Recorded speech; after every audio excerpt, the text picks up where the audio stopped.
By a sort of quirk of fate, I came to be living on hacienda in a way that priests normally are not living on haciendas. We have 2 retreat houses. One of these retreat houses was donated by the hacienda owner. He gave a piece of his own land in the middle of his hacienda, and I put up my house right beside that retreat house. And so there I found myself living almost on a hacienda and very close to the laborers, and certainly seeing their day-to-day problems in a way which I'd never have seen them if I was living in the town. Rice is a sort of money here. People need rice for daily living, and the hacienda provides them a daily ration of rice. And since everybody's in debt, if this ration is withdrawn, they will have no money to buy food for that day, with the result that people cannot afford to stand up to the hacienda system or make complaints in case their rice ration will be reduced. While I was living here on the hacienda and witnessing the life of the people, and also I was allowed to see on one occasion the hacienda account books, and when I saw the amount of money the hacienda was making, about 600,000 pesos, and the amount being spent on labor, which at that time was only 69,000 pesos out of the 600,000, I thought to myself, if I was running one of these farms, I thought I could do a better job. That was the first idea that crossed my mind. That idea took root. Aided by a gift of money from an American friend, Father O'Brien decided to purchase land and establish his own community farm, letting the workers run it and own it.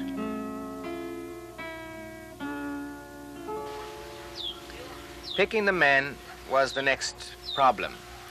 Well, since I spent many evenings here on the balcony talking with them and having a drink with them, one got to know them quite well and to know the problems in their families. So finally, the first 4 men helped select 4 more, and 8 families would make up the first contingent of free farmers. At night, Father O'Brien sat on his porch and instructed them in social justice. What I was trying to bring across to them, and which I think they have understood even better than I have, that their basic religious intuition should be to try and give to serve other people in justice, on the basis that justice is the minimum of love. You can't really start loving till you're first of all being just. And in such a situation as ours, where the greatest crime definitely is injustice, this becomes a sort of special vocation for them. The lessons took many months. Sitting together on that porch, they would discuss the possibilities of that new life. The men discussed planting techniques. The women learned sewing and weaving, because on the new community farm, they must do all the work. There would be no hired laborers. Wealthy friends would say, these people are lazy. These people will deceive you. These people only want to make money. I told them everything that was said, and told them that we would have to prove this to be a success, and told them that our aim was not just to make money and become wealthy. Our aim was to live a human, happy life. When landowners learned Father O'Brien wanted to buy land and turn it over to the workers, they refused to sell to him. He had to look for a place in the mountains, for land that had no blood on it, land from which other poor people had not been evicted. On Dakon Kogan, the tall grass mountain, he bought 25 acres.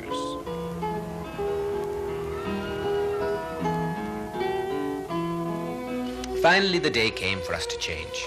We'd gone up to the city, we had bought working clothes, we'd bought the espading, which is the knife which you cut the cane, we bought small little carabao plows, and off they went up the mountains. One of the men who walked up Dakon Kogan that morning was barefoot, in rags, and carrying 2 scrawny chickens. Father O'Brien had paid off his debt and made him a free man. We picked him because he was the hardest worker on the farm who we knew. After 20 years' work, he owed $70, and he owned nothing in life except the two hands.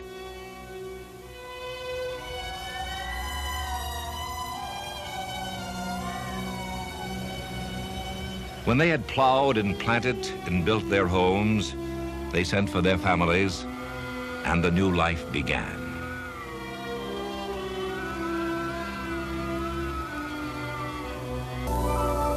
I started off with the idea of an honestly run farm.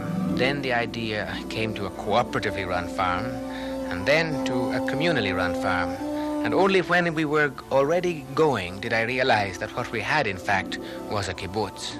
And I got interested and began to read up about the kibbutz in Israel and to write to the Israeli embassy and ask for more advice.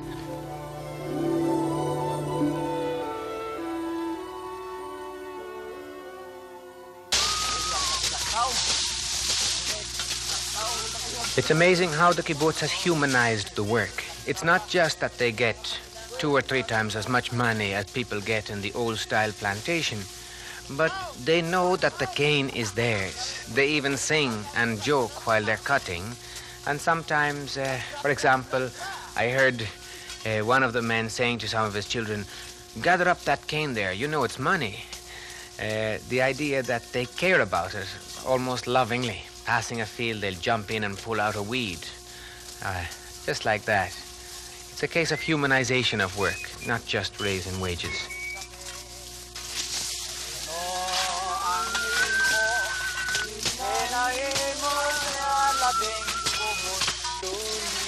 They started with 1 carabao, added a tractor, and then received a truck from Goethe, an Irish aid organization. But success required that everyone be totally involved. The idea of common life in the kibbutz is really based on their own type of life already. The idea of sharing for them is second nature, and it just needs to be institutionalized and become part of the way of life and officially blessed for it to thrive even more.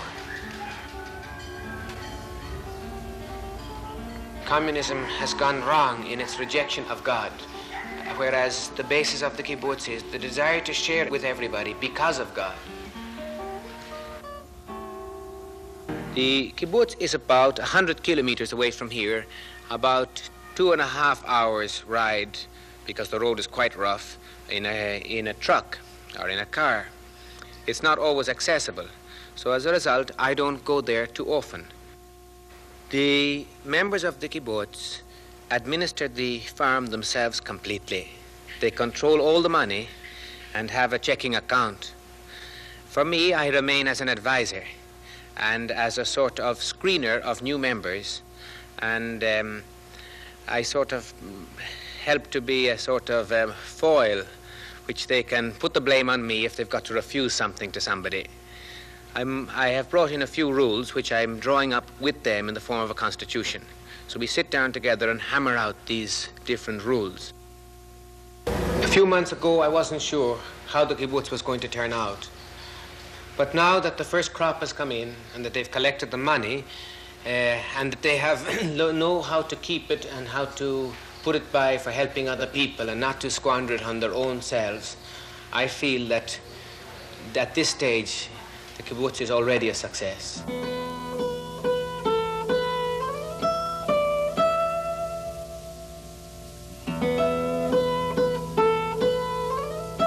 Well, as Christians, our vocation is to spread Christ's message of love and to teach. As priests, we have specifically to teach this.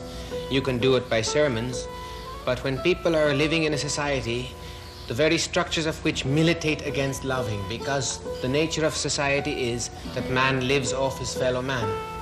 And in this type of life, it's very hard for love to flower. My hope and dream is, and they're with me in this, is that every year they will add to their land, and every year that more families will come up. But at the same time, I have been contacting various funding agencies to make the spread a little faster at the beginning. Eventually, if they should own one of the large plantations in 5 or 10 years' time, there's no reason why it shouldn't go ahead by leaps and bounds, slowly eating up, this is somewhat of a dream, slowly eating up the old plantations and turning them into a new form of community life.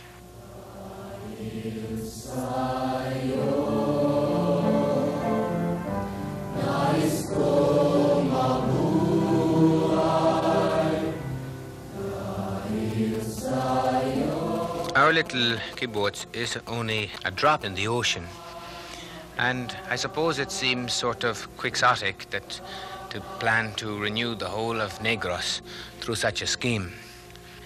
It took 150 years for the present plantation ills to develop, and it will take a long time to remove them, and we don't expect it to happen in a couple of years.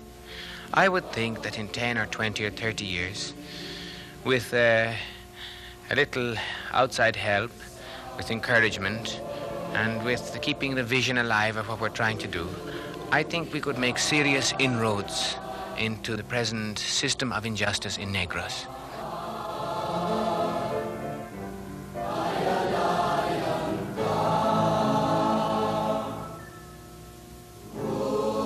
I don't think I myself could carry on without some hope in the middle of such terrible suffering which one sees all around. But the kibbutz, which we call, or which they call, I should say, because they gave the name to it, Iwag Santa Maria, the light of Our Lady. And the kibbutz, the farm, has been for me a hope, and certainly for them. I hope that it will spread and help to renew the face of the earth.